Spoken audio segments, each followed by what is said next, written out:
திரௌபதியோட ஆடைய வந்து மகா சபையில வந்து ஆ ஆடைய கலைக்கும் பொழுது கோவம் வந்துடுது. அழுக வருது திரௌபதிக்கு.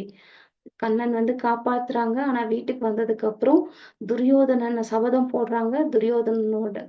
துரியோதன கொன்னு அந்த கூந்தல்ல அதாவது அவங்களோட ரத்தத்துல என் கூந்தல் கழுவுனா தான் எனக்கு நான் இந்த கூந்தல முடிப்பேன். இது என் சபதம் அப்படின்னு சொல்லிட்டு போயிடுறாங்க. ஆனா உள்ளுக்குள்ள புகஞ்சுகிட்டே இருக்கு.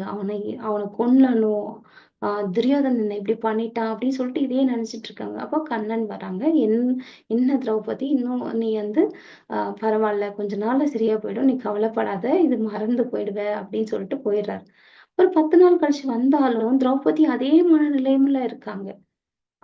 துரியோதனன பத்தியே நினைச்சுக்கிட்டு அவ்ளோ வேதனையிலயும், கஷ்டத்துலயும் இருக்காங்க. அப்போ கண்ணன் வந்து கேட்கிறாரு. கிருஷ்ணா வந்து கேட்கிறாங்க. "என்ன திரௌபதி பண்ணிட்டு இருக்க?" அப்படின்னு. "அவன் சாகுற வரலும் என்னால வந்து நிம்மதியா இருக்க முடியாது. அவன கொன்னுட்டு அவன் ரத்தத்துல என்னைக்கு என் தலைய வந்து நினைக்கிறனோ, கூந்தல நினைக்கிறனோ, அன்னைக்கு தான் வந்து எனக்கு நிம்மதி. அவன கொன்னே தீருவேன்" அப்படின்னு சொன்னாங்க. அப்ப கிருஷ்ணர் சொன்னாங்க, "அவன நீ என்னைக்கோ கொல்லப் போற. ஆனா அவன் உன்னை தினம் தினம் கொன்னுட்டு இருக்கான்.